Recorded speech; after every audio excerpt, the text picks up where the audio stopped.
Mas o saldo final, para também poder ouvir os demais membros da mesa, o saldo final desse processo para nós foi o atropelamento de um governo que advogou nesse processo, infelizmente, do meu ponto de vista, para interesses privados. Ficou muito claro isso para nós. Inclusive, quem estava sentado na banca da votação sabe quais interesses dirigiram o processo de votação no PPCub do Distrito Federal. Isso desonra a história de Brasília. Isso desonra a democracia, porque impossibilita, de fato, a participação popular na discussão dos rumos da cidade. E a cidade que a gente quer, ou as cidades que a gente quer, são as cidades que a gente tem a possibilidade de ouvir as pessoas para construir o rumo das cidades. Por isso eu tenho muito orgulho. Queria ter votado a favor, senadora, porque seria, para mim, muito positivo ter participado da construção, finalmente, de um plano de preservação para o conjunto urbanístico de Brasília. Mas eu tenho muito orgulho de ter, junto com os meus colegas, com o deputado Gabriel Magno, votado contra esse projeto do governador Ibanez Rocha, que de preservação, infelizmente, não tem nada. É o projeto da especulação. Muito obrigado.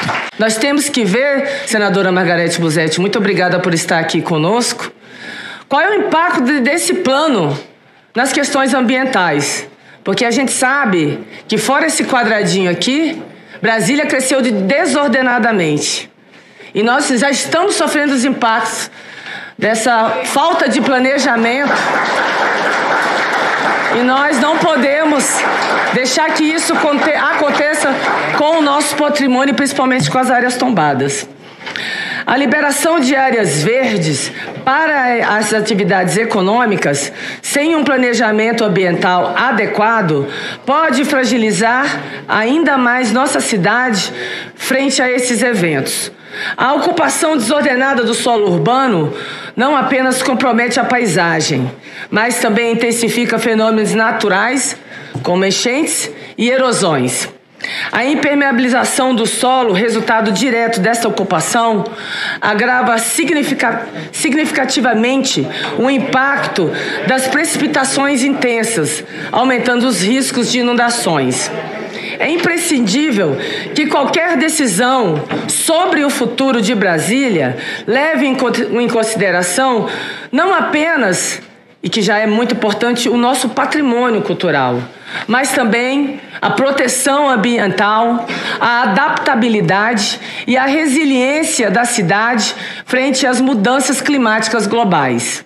Portanto, é crucial que consideremos cuidadosamente os impactos sociais, econômicos e ambientais dessas medidas antes de sua implementação definitiva, garantindo que o desenvolvimento urbano de Brasília seja sustentável, inclusivo e verdadeiramente benéfico para toda a comunidade brasiliense.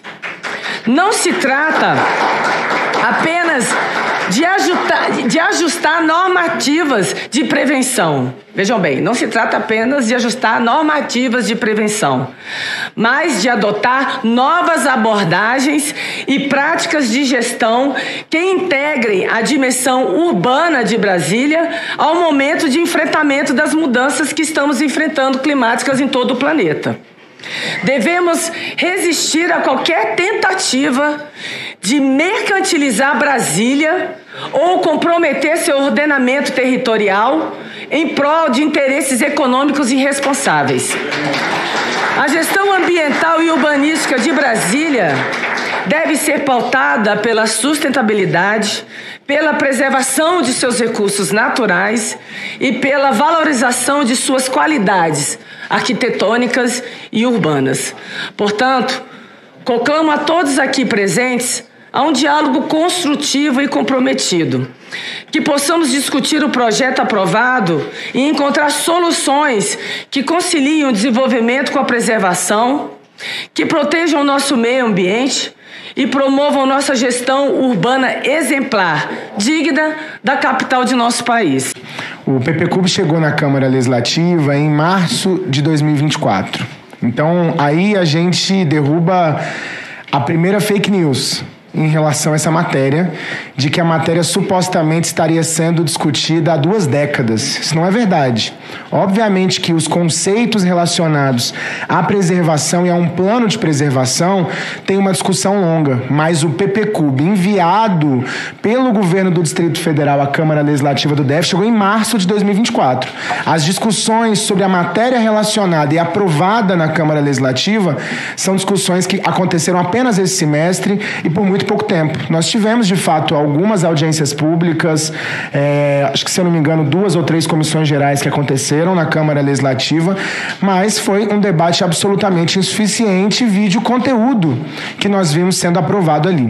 O primeiro ponto que eu acho muito importante salientar nesse debate é a ausência de uma lógica de preservação no projeto apresentado pelo governo. Porque o PPCUB ele tem a função fundamental da preservação. Além de plano diretor e lei de uso do solo, na área do CUB, na área que ele abrange, ele tem a função fundamental de preservação, inclusive lá no nome, plano de preservação, e a ausência de um capítulo de preservação, inclusive apresentado uma emenda importantíssima pelo nosso colega deputado Gabriel Magno em relação a esse tema. Segundo, existe uma questão democrática que nos chamou muito a atenção no texto apresentado pelo governo. Apesar da lei orgânica falar que as principais alterações em relação à preservação, a uso, a reparcelamentos dentro da área do CUB terem que passar pela Câmara Legislativa, o texto inicial do PPCUB, ele tergiversava sobre esse tema. Porque ele falava que o governo iria enviar as matérias através de legislação específica, o que abrange uma série de possibilidades, inclusive infralegais. Então, do nosso ponto de vista, o primeiro ponto do PPCUB era retirar o poder e a possibilidade de discussão dentro da Câmara Legislativa e dar superpoderes à SEDU e ao governo do Distrito Federal para as alterações em relação ao conjunto urbanístico de Brasília. Então, essa foi uma correção que nós lutamos muito, eu, o deputado Gabriel Magno e outros parlamentares, para fazer no PPCUB, incluindo em praticamente todos os artigos. Das emendas que nós apresentamos, eu acho que eu apresentei 64 emendas no projeto.